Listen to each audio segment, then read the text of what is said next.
Graças a Paz, igreja. Boa noite, um culto muito alegre, festivo. E já a festa nos céus também, já tem vida rendida ao nome de Jesus. Então isso alegra muito o nosso coração, uma noite alegre. E que vamos agora meditar na palavra de Deus.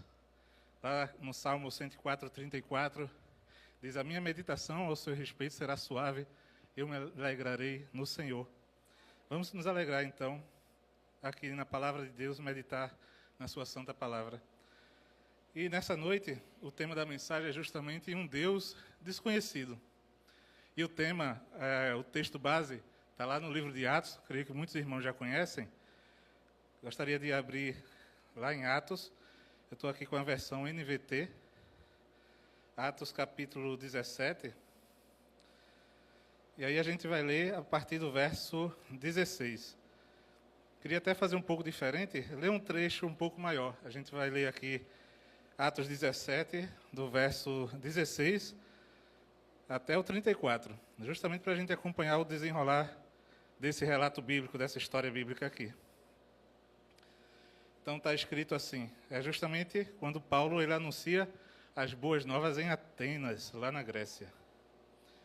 Verso 16, inicia dizendo assim: enquanto Paulo esperava por eles em Atenas, estava esperando Silas e Timóteo chegarem também, então esperava por eles em Atenas, ficou muito indignado ao ver ídolos por toda a cidade. Por isso ia à sinagoga, debater com os judeus e com os gentios, tementes a Deus, e falava diariamente na praça pública a todos que ali estavam. Paulo também debateu com alguns dos filósofos, epicureus e estoicos. Quando lhes falou de Jesus e da ressurreição, eles perguntaram: o que esse tagarela está querendo dizer? Outros disseram: parece estar falando de deuses estrangeiros. Então levaram Paulo ao conselho da cidade e disseram: pode nos dizer de novo? Pode nos dizer que novo ensino é esse? Você diz coisas um tanto estranhas e queremos saber o que significam. Convém explicar que os atenienses, bem como os estrangeiros que viviam em Atenas, pareciam não fazer outra coisa senão discutir as últimas novidades. Então Paulo se levantou diante do conselho e assim se dirigiu a seus membros: homens de Atenas, vejo que em todos os aspectos vocês são muito religiosos, pois enquanto andava pela cidade, reparei em seus diversos altares. Um deles trazia a seguinte inscrição: ao Deus desconhecido. Esse Deus que vocês adoram sem conhecer é exatamente aquele de que lhes falo. Ele é o Deus que fez o mundo e tudo que nele há, uma vez que é Senhor dos céus e da terra, não habita em templos feitos por homens e não é servido por mãos humanas, pois não necessita de coisa alguma. Ele mesmo dá vida e fôlego a tudo e supre cada necessidade. De um só homem, ele criou todas as nações da terra, tendo decidido de antemão onde se estabeleceriam e por quanto tempo. Seu propósito era que as nações buscassem a Deus e, tateando, talvez viessem a encontrá-lo, embora ele não esteja longe de nenhum de nós. Pois nele vivemos, nos movemos e existimos. Como disseram alguns de seus próprios poetas, somos descendência dele. E por ser isso verdade, não devemos imaginar Deus como um ídolo de ouro, prata ou pedra projetado por artesãos. No passado, Deus não levou em conta a ignorância das pessoas acerca dessas coisas, mas agora Ele ordena que todos, em todo lugar, se arrependam, pois Ele estabeleceu um dia para julgar o mundo com justiça, por meio do homem que Ele designou, e mostrou a todos quem é esse homem, ao ressuscitá-lo dos mortos. Quando ouviram Paulo falar da ressurreição dos mortos, alguns riram com desprezo, outros, porém, disseram: queremos ouvir mais sobre isso em outra ocasião. Então Paulo se retirou do conselho, mas alguns se juntaram a ele e creram.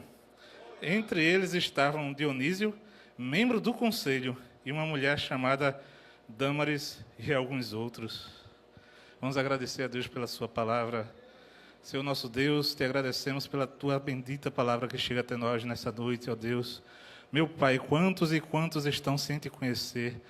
Quantos e quantos, ó Pai, estão com o coração com um altar ao Deus desconhecido? Quantos e quantos, ó Pai, precisam entender e compreender o Teu grande amor? Precisam ter um encontro real contigo? Precisam ter a experiência de te sentir e de viver contigo? Ó Pai, fala nesse momento aos nossos corações, tira de nossa mente tudo aquilo que possa atrapalhar de te ouvir. Ó Espírito Santo, fala a cada um nessa noite. É isso que te pedimos e já agradecemos. Em nome de Jesus, amém. Paulo está na sua segunda viagem missionária, na metade da segunda viagem missionária, já tinha passado ali por Filipe, já tinha passado por Tessalônica, por Bereia, e agora ele chega, antes de seus colegas, Silas e Timóteo, na cidade de Atenas, na Grécia. Atenas era o centro cultural da época, tudo que era de cultura, tudo que era, digamos, entre aspas, de sabedoria, Atenas era o lugar. Atenas era o centro da filosofia, das discussões, e tudo passava por Atenas nessa questão cultural. E eles tinham o que hoje a gente acredita é chamado na história, né, como a mitologia grega. Eles tinham outras visões, tinham vários deuses. Estima-se que naquela época poderia ter em torno de 30 mil deuses, ali na época de Atenas, na Grécia. E Paulo, quando ele chega, ele não está ali turistando, ele não está ali como um turista, ele está passeando, mas está vendo aqueles altares, templos ali magníficos, erguidos para deuses falsos, templos ali com muito luxo, altares com muito luxo, para deuses que não eram verdadeiros. E Paulo, mesmo na sua criação como judeu, mesmo quando ele era fariseu, ele já compreendia a questão que há um Deus único, que Deus proibia a questão das imagens e que Deus não dividia a sua glória com ninguém. E aquilo ali traz uma certa mistura de indignação, como a palavra fala, e tristeza também para o coração de Paulo. E aí a gente vai compreender na história que os gregos eles não acreditavam no Deus único, eles tinham vários deuses, né? Tinham ali a criação, eles acreditavam na deusa Gaia e Urano, e que tiveram vários filhos, desses filhos ali disputaram para ver quem seguiria no trono do maior dos deuses. E ali houve deuses que foram rebaixados ao Tártaro, o Tártaro era o abismo, e desses deuses do Tártaro, um deles criou uma estátua de humano e justamente deu vida. E para se vingar de Zeus, criou o homem. Zeus, para se vingar, cria a mulher com uma caixa, essa caixa de Pandora, onde ali, quando essa mulher abre a caixa, guerras, pestes e tudo de ruim cai ali para o homem. Então era isso que os gregos acreditavam naquela época. Então tinha deuses do mar, deuses do céu, e tinham milhares de deuses. Cada casa ali na época tinha a sua estátua de Zeus e dos seus, como se fossem padroeiros, seus deuses particulares que eles adoravam. E eles não acreditavam também nessa questão da ressurreição. Os gregos, eles viam a vida como uma dualidade. Nosso corpo é mau, mas a alma que está dentro de nós é boa. Assim eles acreditavam. E quando morria, que bom que morreu, porque vai agora ali para os campos elíseos. Era assim que eles acreditavam. Então a ressurreição parecia estranha porque vai a alma voltar para o corpo, é como se fosse um castigo. Eles não compreendiam que, na realidade, haveria uma transformação. Na verdade, essa ressurreição para aqueles que estão em Cristo, haveria ali uma libertação do corpo corruptível para a incorruptibilidade, para sermos perfeitos como Ele é. E eles não compreendiam isso. Os gregos tinham uma outra visão. E é bem interessante que esse altar ao Deus desconhecido tem relatos históricos. Diógenes, por exemplo, ele era um escritor romano, que ele traz a questão de Epimênides. Epimênides, ele era um sábio que viveu há cerca de 500 anos antes de Cristo. E aí há um relato histórico, isso inclusive, de que lá na Grécia houve uma grande peste. Não sei se semelhante ao Covid, mas estavam ali morrendo muita gente e o rei estava desesperado. E vários altares, vários deuses, várias oferendas e nada de a peste passar. E então chamam lá na região de Creta Epimênides para que ele venha, para que ele, com a sua sabedoria, falasse aqui qual é o Deus que tem que ser adorado, qual é o Deus, então, que vamos clamar para que essa peste possa passar. Epimênides, ele vem de Creta, ele chega lá na Grécia, e aí ele faz um teste com ovelhas. Ele diz para o rei, nós vamos fazer o seguinte, nós vamos pegar ovelhas, vamos deixar essas ovelhas com fome, e depois nós vamos, depois de 1 ou 2 dias, soltá-las, e vamos ver quais são, onde tem ali pastos, os altares levantados para os outros deuses, quais são os altares que as ovelhas vão. E ali a gente vai ver qual é o Deus que tem que ser, então, adorado para que aquela peste possa passar. Existe até um outro relato também que difere um pouco, que fala que Epimênides ele diz que aquelas ovelhas teriam que, com fome, ir para o pasto e não comer e ficar olhando para os céus. E ali seria visto qual seria o Deus que teria que ser adorado. Mas o fato é que acontece que aquelas ovelhas saem, vão para o pasto, e realmente elas não vão para altar nenhum. Vários e vários altares levantados, vários e vários deuses, e aquelas ovelhas, naquele teste que é feito por Epimênides, não vão para lugar nenhum. Então, nesse momento, o rei diz, e aí agora? Não vieram para nenhum altar, qual é o Deus que a gente vai clamar? Então, Epimênides, ele diz, certamente tem um Deus maior, então. Certamente tem um Deus que a gente não conhece, e é esse Deus que vamos clamar. E tem um relato, inclusive, da oração de Epimênides falando, ó Deus desconhecido, a ti clamamos. Perdoa aqui os nossos delitos e nos ajuda dessa praga. E aí há o relato que, então, levantaram o altar ao Deus desconhecido, e aquele Deus desconhecido eles passaram a clamar, e há um relato que aquela peste cessou. Anos e anos foram se passando, existiam outros altares ali justamente referendados ao Deus desconhecido, e agora Paulo chega em Atenas e encontra aquele altar. Certamente Paulo, ele era bem estudioso, ele era bem instruído, conhecia também essa história. E é quando ele, então, como um bom evangelista que aproveita cada oportunidade ali presente, ele então chega para os atenienses e fala, é esse Deus desconhecido que vocês não conhecem, mas eu conheço e vou apresentar para vocês. É esse Deus desconhecido que, na verdade, fez o mundo. É esse Deus desconhecido que dá o fôlego de vida. É esse Deus desconhecido que nos sustenta. Então, vamos ver ali que Paulo ele passa, então, a trazer essa mensagem aos atenienses. Antes ali, a gente vê que ele estava indignado. Ele estava indignado de ver tanta idolatria. Ele estava indignado de ver tanto erro espiritual. E isso vale para cada um de nós. Será que a gente está indignado com os valores desse mundo? Será que a gente está indo na correnteza, deixando tudo para lá? Ou será que, assim como Paulo, a gente tem que estar indignado e não deixar a nossa mente se corromper com as coisas desse mundo? Paulo, ele então estava indignado e ele não ficou parado. Ele foi e se propôs a pregar o evangelho ali para os atenienses. A gente vê então que ele se propôs a debater, a discutir o evangelho, a discutir a sua fé. E aí eu me pergunto se você, se cada um de nós, como cristãos, estamos aptos para isso. Será que a gente tem base bíblica para defender a nossa fé? Será que a gente tem estudado a palavra para chegar ali a alguém que não crê e perguntar o porquê da nossa fé e a gente explicar? Isso é algo para cada um de nós também pensarmos sobre isso e não perdermos, assim como Paulo fez, as oportunidades. As oportunidades de levar o evangelho, de levar a palavra de Jesus. Vimos então esse relato histórico, esse Epimênides, inclusive, quando apenas a título de curiosidade, lá em Tito 1, verso 12 e 13, tem uma fala que é relatada a ele. Então, era um sábio bem conhecido desde séculos anteriores. Inclusive, na Índia, quando a gente fala também de vários deuses, é uma cultura também de vários deuses, e tem relatos de missionários que vão para a Índia, e quando chegam lá para falar de Jesus, a pergunta que fazem é essa, você vem falar em nome de qual Deus? Qual é o Deus que está referenciado a esse Jesus? Então, a gente, hoje, aqui na nossa cultura, temos uma facilidade um pouco maior por conhecer um Deus único, mas existem ainda muitas regiões carentes da nossa oração, carentes onde a palavra de Deus, o Evangelho, tem que chegar com mais força. Antes ali da sua pregação, a gente viu então que Paulo, ele estava esperando Silas e Timóteo, como eu falei, ele não estava ali simplesmente a passeio, né? E ele vai para a sinagoga. A gente vê que ali na Grécia tinha a sinagoga, ele é como se ele estivesse indo ali para a igreja. Haviam judeus ali também, e haviam também ali ímpios, gentios, que haviam se convertido, estavam também na sinagoga, e estavam ali que acreditavam em todo o Antigo Testamento, que era o texto que eles tinham. E a gente sabe que ali Paulo certamente estava discutindo, e com aqueles judeus, e com aqueles homens que criam no Antigo Testamento, mostrando que as profecias se cumprem em Jesus. Paulo ele não fica restrito à sinagoga, Paulo ele sai também às praças, e quando ele sai às praças, então ele vai falar com dois tipos de filósofos principais daquela época. Como a palavra fala aqui, os epicureus. Os epicureus eles tinham a filosofia de que a vida é passageira e a gente tem que curtir. A gente tem que curtir o máximo que puder, porque vamos ter que comer, vamos ter que beber, porque amanhã vamos morrer.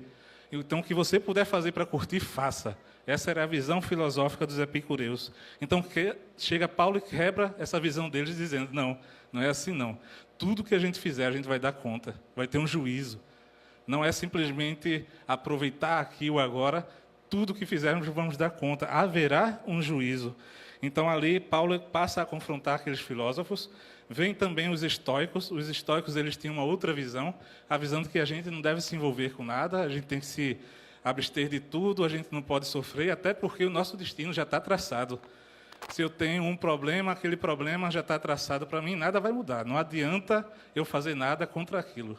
E aí vem Paulo e diz, está errado também. Pau que nasce torto não vai morrer torto, porque há um Senhor que cura, que transforma, que liberta e muda a vida.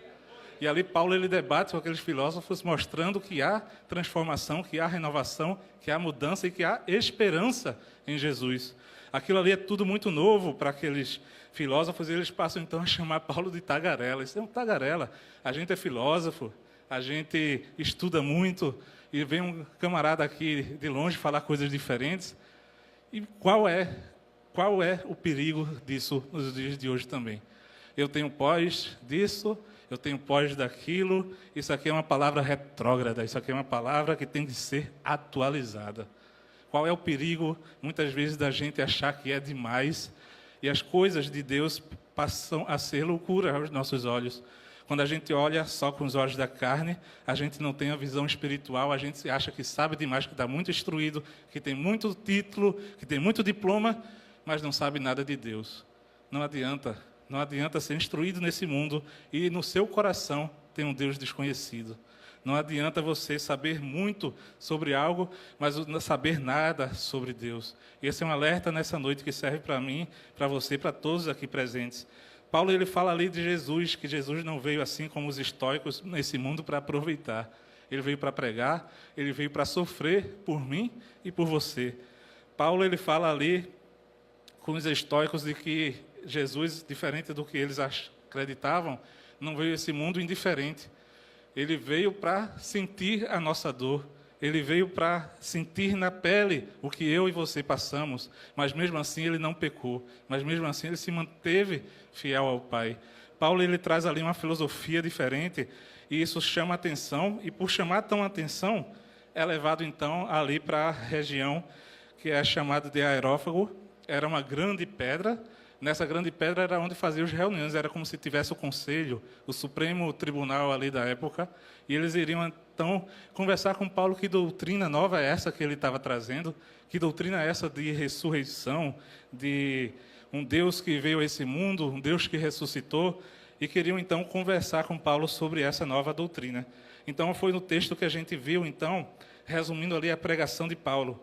Paulo fala, então, que há um Deus único, um Deus verdadeiro, que foi o Deus que fez o mundo, que é Senhor dos céus e a terra, que Ele não habita em templos feitos por mãos de homens, que Ele deu a vida para cada um de nós e Ele supre cada um de nós, que o seu propósito é que as nações o busquem, que Ele não está longe de nós, Ele não está longe de mim, Ele não está longe de você, Ele não é para ser imaginado como uma imagem, Ele ordena que os homens se arrependam, porque Ele julgará o mundo, e isso por meio de Jesus que ressuscitou. Esse foi o resumo da pregação de Paulo.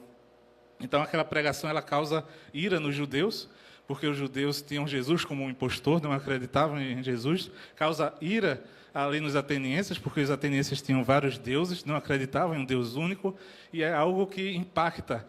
Paulo é levado ali ao centro, ao tribunal ali de Atenas, para mostrar, para falar e debater e mostrar sobre a sua fé.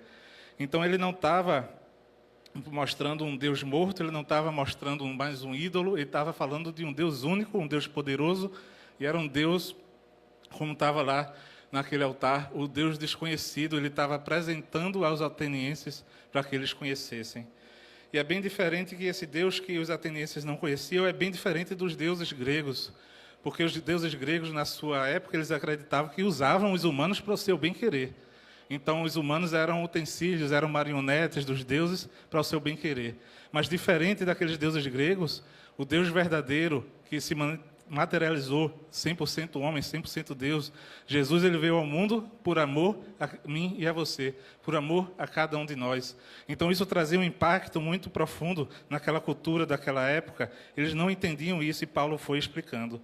Então, tem uma canção do Sérgio Lopes que fala justamente do Deus que eu conheço, que diz: eu sei que não mereço, mas o Deus que eu conheço é fiel a mim, leal para me guardar e andar comigo nessa vida até o fim. O Deus que eu conheço não quebra nem desmancha quando cai no chão, mas sempre me socorre quando clamo por seu nome numa oração. Meu Deus é poderoso e quando Ele fala, cala terra e céu, o inimigo treme, pois sabe que meu Deus sempre me é fiel. O Deus que eu conheço, ainda que pareça que me esquecerá, no tempo que escolheu, o Deus que eu conheço me levantará.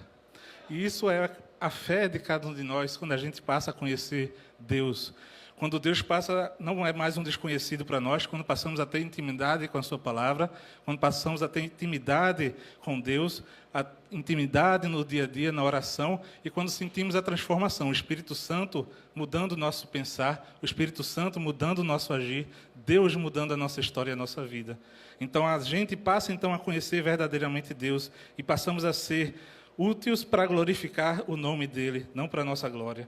Então, Paulo estava ali no centro da idolatria, ele estava trazendo as informações de que aqueles homens precisavam, justamente para que eles entendessem que eles dependiam de Deus, que não o contrário, Deus não depende de mim, Deus não depende de você.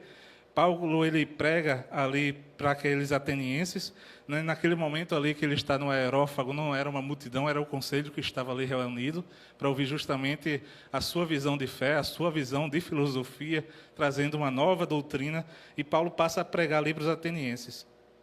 Vemos então que Paulo, ele quebra toda a religiosidade, né, ele tem até uma estratégia, ele começa falando ali para os atenienses: eu vejo que vocês são muito religiosos, eu vejo que vocês... Ele não chega quebrando, ele não chega dizendo: vocês estão errados, vocês estão ignorantes, vocês não sabem de nada, vocês são idólatras. Paulo aqui nos ensina como evangelizar. A gente não pode chegar para alguém e dizer: olha, aceite Jesus que você senão vai para o inferno. Isso não é a metodologia de pregar.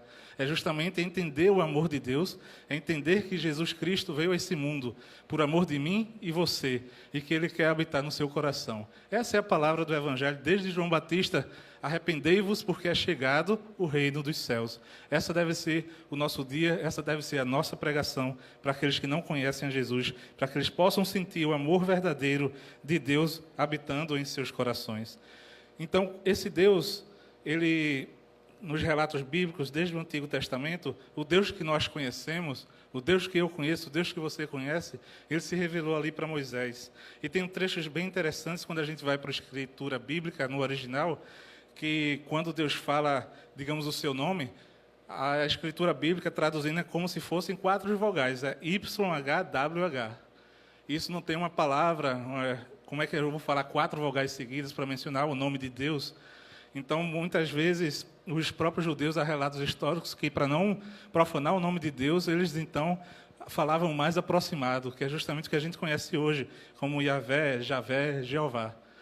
Podemos ver lá em Êxodo 3, por favor. Êxodo capítulo 3, verso 14.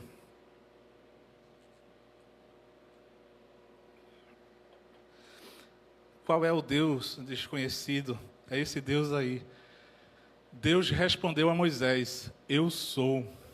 É o Deus eu sou. Tudo é Ele. Tudo está nele, tudo é por Ele, tudo é para Ele. Eu sou o que sou. Diga ao povo de Israel: eu sou, me enviou a vocês. No verso 15.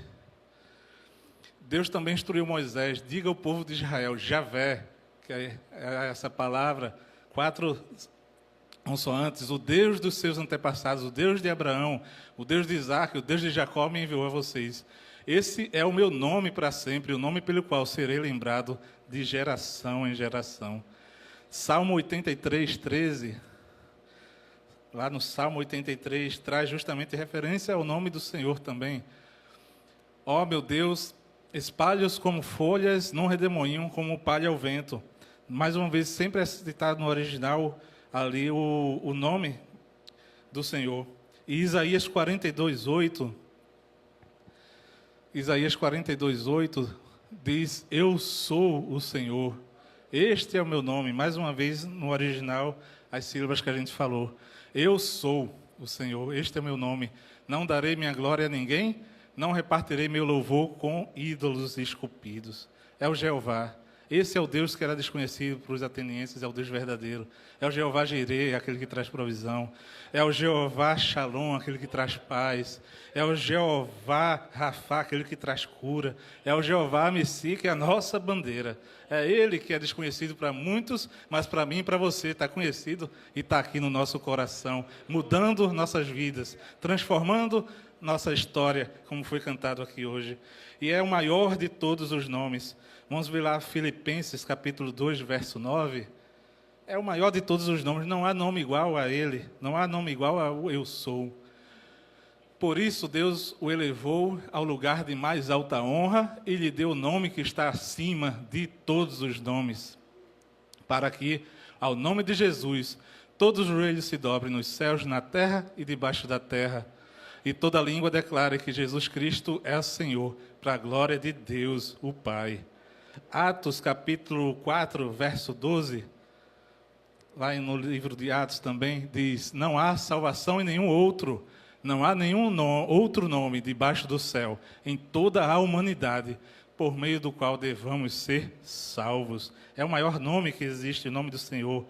Isaías 9, 6. Pois um menino nos nasceu, um filho nos foi dado, o governo estará sobre seus ombros e ele será chamado de maravilhoso, conselheiro, Deus poderoso, Pai da eternidade e príncipe da paz. Esse é o Senhor Jesus. Esse é aquele Deus desconhecido que os atenienses não conheciam, mas que está se revelando essa noite para mim e para você. Esse é o nome que está acima de todos os nomes. Esse é o nome que você, se não conhecia, precisa sair dessa noite com Ele na sua vida. O nome do Senhor Jesus. Se você tem um Deus desconhecido, essa noite você conhece o Deus verdadeiro. Aquele que veio a esse mundo para te salvar. E é interessante que quando a gente vê no Antigo Testamento dizendo eu sou, Jesus no Novo Testamento ele confirma, eu sou Deus. Jesus diz, antes que Abraão existisse, eu sou. João 8,58. Eu sou o caminho, a verdade e a vida, João 14,6. Eu sou o pão da vida, João 6,35. Eu sou a luz do mundo, João 8,12. Eu sou a ressurreição e a vida, João 11,25. Eu sou quem ofereça a água da vida, João 4,14. Eu sou a videira verdadeira, João 15,5. Eu sou o bom pastor, João 10,11. Eu sou o Messias, João 4,26. Eu sou a porta das ovelhas, João 10,7. Sou eu. Quando ele disse isso, todos caíram que estavam ali para prender ele, João 18,4. Eu sou o Alfa e o Ômega, o que é, o que era e o que há de vir, o Todo-Poderoso, Apocalipse 1,8. É esse Deus que, se você não conhece, precisa conhecer. O eu sou, aquilo no qual tudo é, tudo vem dele, tudo é para ele, tudo é por ele. O Deus eu sou, essa noite está falando ao seu coração e quer estar no seu coração batendo a porta e pedindo para fazer morada, para mudar e transformar a sua vida. Vimos ali que Paulo pregou para aqueles homens e houve 3 tipos de reações. Primeiro, aqueles que tiveram desprezo. Esse camarada está falando baboseira, está falando besteira, ressurreição, eu não acredito nisso. Será que você está desprezando também a palavra de Deus? Será que você também acha que isso que a gente está falando, para esses louvores para quem estamos entoando, será que você acha que isso é baboseira? Será que você acha que isso é besteira? Será que você está desprezando a palavra de Deus, assim como muitos daqueles atenienses fizeram após ouvir a palavra de Paulo? Houve também um segundo grupo que eles não zombaram, não. Mas também eles disseram para Paulo, isso aí é interessante, mas eu quero ouvir mais disso depois. Depois você fala mais? Será que você também não está dizendo, depois eu vou dar ouvido ao Evangelho, eu estou precisando resolver algumas coisas, fazer algumas coisas, eu estou muito ocupado. Essa coisa de igreja, de ser de Jesus, não posso agora não. Será que você está criando desculpas, assim como muitos daqueles disseram, depois me fala mais sobre isso? Será que você está deixando tudo para depois? E teve aqueles que creram, aqueles que se salvaram, aqueles que acreditaram e foram buscar Paulo. Assim como Dionísio era um deus grego, então o nome de Dionísio ali já era em homenagem a um deus grego, era o deus dos beberrões. Dionísio creu e foi falar com Paulo. Ele, inclusive, era um dos organizadores ali do Areópago. Houve também Dâmaris, que o nome, na tradução grega, pode ser tanto ovelha como esposa. Então, ela passou a ser ovelha de Cristo. Ela passou a integrar o corpo da esposa do Senhor, quando ela passou a crer no Senhor Jesus. A gente vê ali que muitos não acreditaram, muitos ali escarneceram do Evangelho, mas a palavra ela nunca volta vazia. Essa palavra que está sendo dita nessa noite não volta vazia, ela está penetrando nos corações, seja para trazer a salvação, ou seja para o julgamento. Depende de como você vai deixar que essa espada penetre o seu coração. Quando viemos ali, houve aquele primeiro grupo que desprezou, que escarneceu, que não queria saber da palavra de Deus.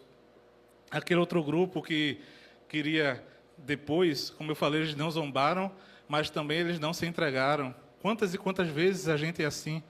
Quantas e quantas vezes damos desculpas? Mas essa é uma noite em que você está escutando a palavra de Deus e não endureça o seu coração. Essa é uma noite onde o Senhor Jesus pode tirar as escamas dos olhos. Essa é uma noite onde o Senhor Jesus ele pode tirar o coração de pedra e dar um coração de carne, para que você possa sentir a presença dele na sua vida. Essa é uma noite onde você pode ter entrado aqui sem conhecer Deus. Você tinha um Deus desconhecido, mas agora você está conhecendo que é um Senhor, e Ele é único, e Ele morreu por mim e por você, por amor de nós. Então, vimos ali que aquele grupo, que depois foi falar com Paulo, eles se renderam à palavra de Deus. Mas não foi simplesmente a pregação de Paulo, não adiantava Paulo ali ficar pregando a semana inteira, se não houvesse ali a ação do Espírito Santo. É o Espírito Santo que fala ao coração de cada um de nós. É o Espírito Santo que convence o homem da justiça, do pecado e do juízo. E é o Espírito Santo que está falando nessa noite ao seu coração. É o Espírito Santo que está falando essa noite que você precisa de transformação, que você precisa de um encontro real e que você precisa deixar aquele que era desconhecido, que agora você conhece, entrar no seu coração e mudar a sua vida. Renda-se ao Deus que os atenienses não conheciam, mas agora você conhece.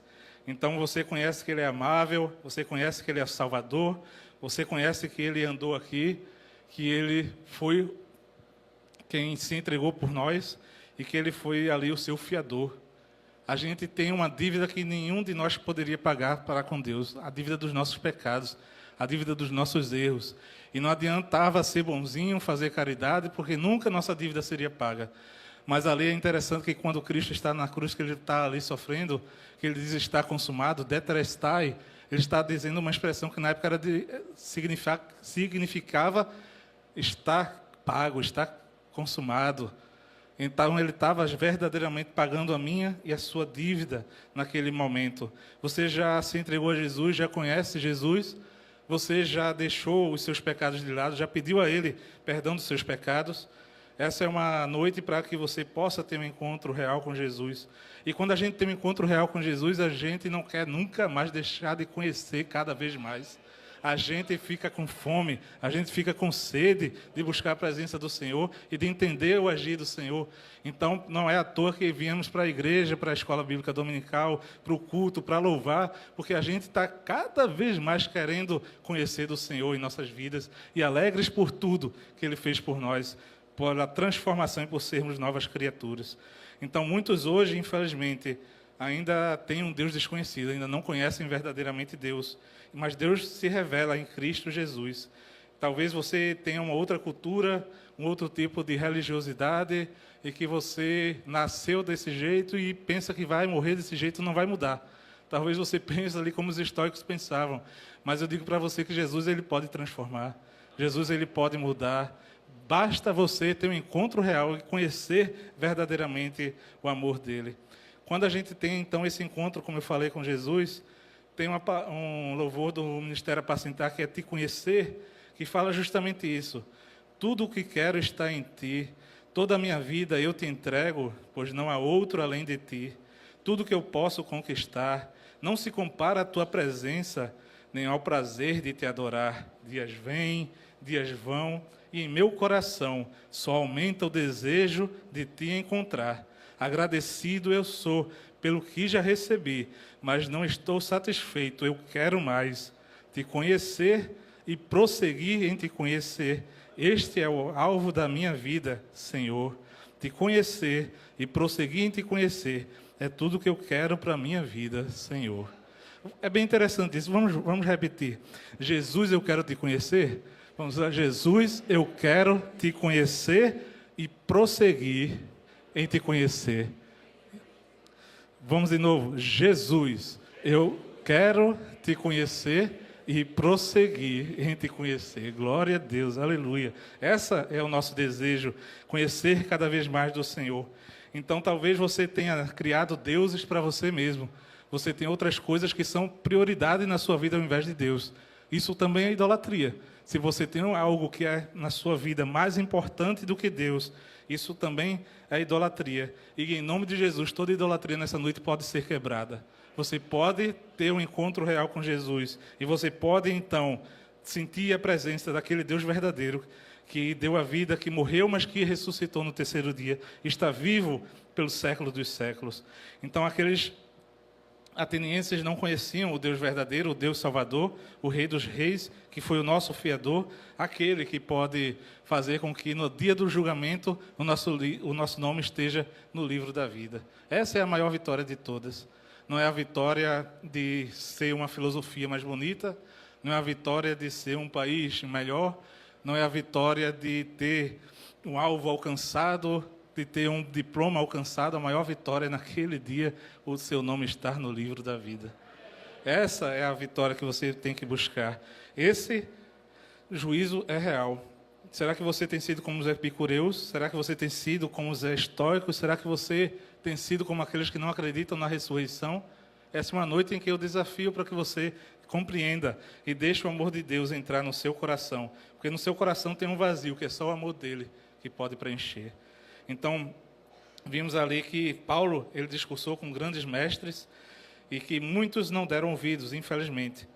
E que muitos ali pereceram sem ter uma nova oportunidade.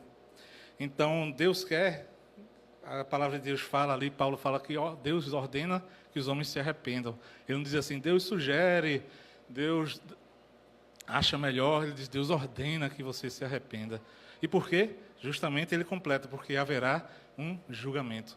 Haverá um julgamento e aqueles que no dia do julgamento não tiver o Senhor Jesus como seu advogado, não irão entrar no reino dos céus. Então não faça como aqueles também que disseram que querem ouvir depois. Você não é senhor do seu tempo, você não sabe o dia de amanhã como vai ser, como será. Eu digo até algo sério, talvez hoje seja a noite em que você mais perto chegou do reino dos céus. Então essa é uma noite que não pode deixar passar batida. Essa é uma noite de decisão. É uma noite em que você tenha um Deus desconhecido, mas agora você conhece aquele Deus que está lá em João 3,16. Porque Deus amou o mundo de tal maneira que deu seu Filho unigênito para que todo aquele que nele crê não pereça, mas tenha a vida eterna. Não faça como os atenienses, não rejeite, não blasfeme, mas faça ali como fizeram aqueles no final, que foram falar com Paulo e reconheceram. E reconheça que a sua ignorância que não conhecia de Deus, mas que você quer conhecer e prosseguir em conhecer o Senhor. E que Deus possa falar, que o Espírito Santo possa falar ao seu coração nessa noite. Amém.